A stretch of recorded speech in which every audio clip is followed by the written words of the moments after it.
Assalamualaikum warahmatullahi wabarakatuh. Kembali lagi. Kali ini kita akan bahas tentang sup, baik itu penyiapan, pengolahan maupun penyajiannya. Untuk lebih lanjut, kita simak dulu ke pembahasan mengenai apa itu sup.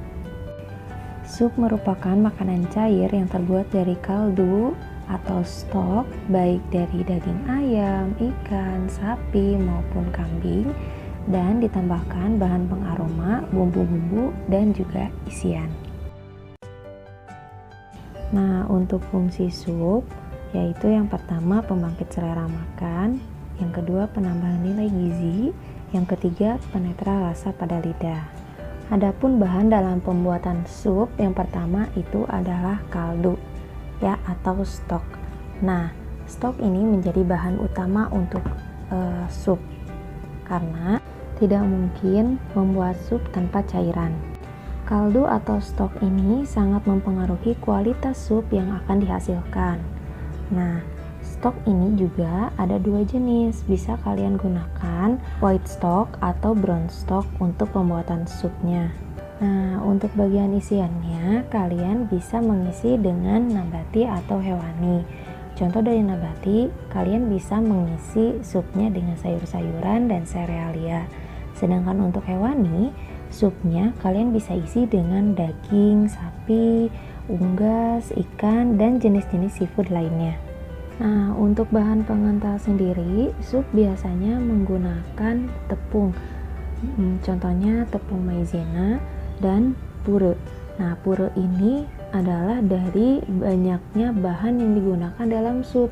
Misalnya krim, susu, maupun telur. Bahan-bahan tersebut bisa menjadi bahan pengental alami untuk sup sendiri. Untuk pemberi aroma dan rasa, di sini bisa kalian menambahkan buket garni, merpoa, lada, garam, dan sebagainya. Selanjutnya kita lanjut ke klasifikasi sup. Sup diklasifikasikan atau dikelompokkan menjadi 4, yaitu clear atau thin sup, yang berarti sup encer atau sup cair. Yang kedua ada thick sup atau disebut juga sup kental. Nah, sup ini bisa menggunakan stok atau clear sup yang kemudian dapat dikentalkan dengan tepung, susu, krim, liasong, dan bahan pengental lainnya. Untuk selanjutnya ada special soup. Nah, kenapa di sini disebut dengan special soup? Karena sup ini terbuat dari bahan-bahan yang khusus dan istimewa, juga dengan cara pengolahannya yang istimewa pula. Kalau untuk national soup, nah ini kenapa disebut dengan national soup?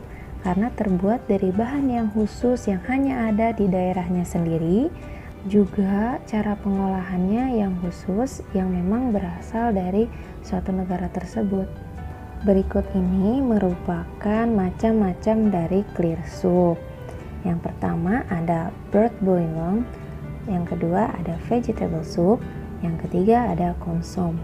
Nah, untuk bird bouillon ini merupakan clear soup yang paling sederhana dan tidak menggunakan bahan padatan. Kekuatan aroma cairannya dihasilkan dari proses simmering meat dan sayuran. Nah, untuk vegetable soup ini terbuat dari stok atau kaldu dengan penambahan satu atau lebih dari satu sayuran dan kadang diisi dengan daging, unggas, ikan, dan lain-lainnya. Tapi yang lebih dominan tetap adalah sayurannya. Selanjutnya untuk clear soup yang termasuk ke dalam golongan consomme, ini ada banyak sekali ya. Ada double consomme, cold consomme, chicken consomme, game consomme, cold jelly consomme. Nah, consomme ini yang membedakan dengan clear soup lainnya adalah dia terbuat dari brown stock. Adapun variasi consomme itu dapat dibedakan dari isian konsomnya tersebut. Nah, untuk yang pertama itu adalah double consomme, itu dibuat menggunakan daging sebanyak 2 kali resep dasar. dan ditambahkan dengan 125 gram loncang untuk memperbanyak mirepoix. Nah, apa itu loncang? Loncang itu adalah daun bawang. Selanjutnya ada cold consomme. Cold consomme ini tidak jauh berbeda dengan double consomme. Yang membedakan itu penggunaan lada maupun shiny pepper, sehingga rasa cold consomme ini selalu lebih kuat dan juga lebih pedas. Untuk chicken consomme ini yang membedakan adalah penambahan daging ayam atau tulang ayam, dan biasanya ayam tersebut dipanggang dahulu sehingga aromanya akan lebih terasa juga keluar. Sedangkan untuk game consomme itu yang membedakan adalah adanya penambahan daging atau tulang binatang buruan. Yang terakhir itu ada cold jelly consomme. Nah, cold jelly consomme ini adanya penambahan gelatin dengan jumlah tertentu sesuai dengan tingkat kekentalan stok yang diinginkan.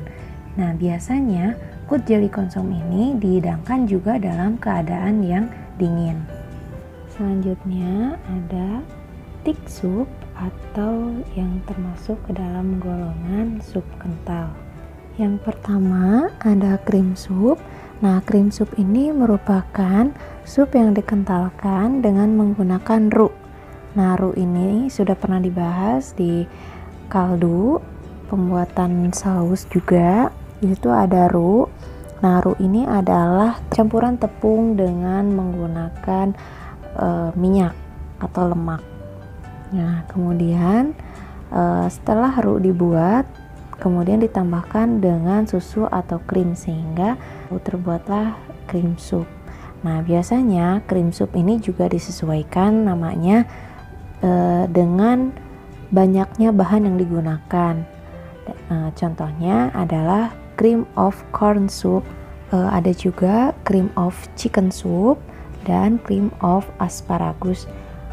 Ini merupakan salah satu contoh dari cream soup.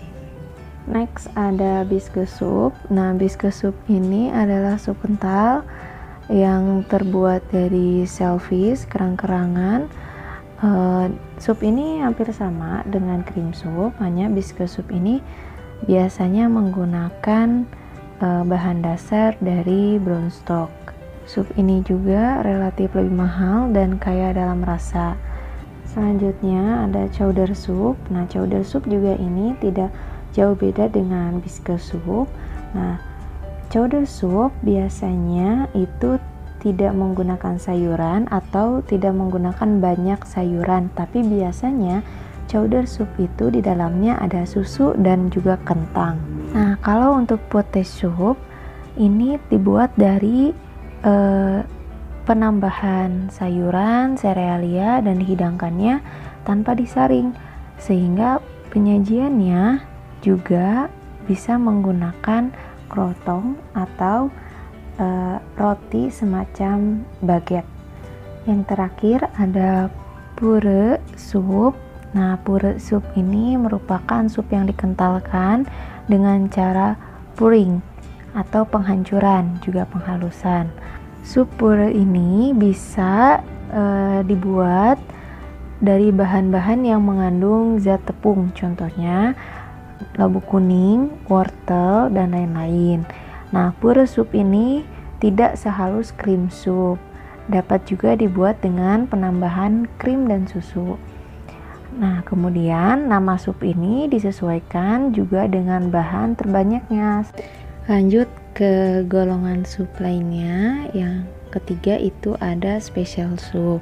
Nah, kalau ngebahas tentang special soup, otomatis sup ini merupakan sup yang istimewa, baik dari bahan maupun dari cara pembuatan atau cara pengolahan. Nah, special soup ini tidak bisa digolongkan ke dalam clear soup maupun thick soup atau sup kental. Nah, salah satu dari contoh special soup yaitu cold cucumber soup, chilled strawberry soup, and wine soup. Nah, kelompok sup yang terakhir ada national soup. Nah, national soup ini merupakan sup yang menjadi ciri khas dari negara tersebut atau daerah tertentu karena bahan dan cara pengolahannya yang khusus dan berbeda. Salah satu contoh dari national soup itu minestrone soup dari Italia, onion soup dari Prancis, dan broth soup dari Rusia. Masih banyak national soup dari negara-negara lain. Masuk ke kriteria sup. Nah, kriteria sup ini merupakan syarat penilaian sup yang baik dan tidak.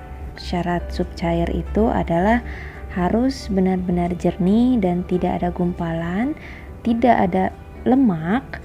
Nah, kemudian dari segi aroma, rasa, dan penampilan juga sangat menggoda gitu ya. Nah, kemudian yang terakhir ada temperatur harus selalu disesuaikan dengan jenis supnya. Untuk kriteria sup kental itu yang pertama harus mengalir baik dalam keadaan suhu panas maupun dingin. Jadi walaupun kental itu tetap bisa mengalir. Selanjutnya yang kedua itu tidak berbutir atau menggumpal, dan kayak dari segi aroma, rasa, juga penampilan. Juga yang terakhir sama dengan yang sup cair, temperatur harus selalu baik untuk sup panas maupun sup dingin. Selesai, yeay! Semoga bermanfaat ya. Dan buat kalian yang belum subscribe, jangan lupa subscribe dulu supaya kalian gak ketinggalan materi selanjutnya. Bye bye, see you next video.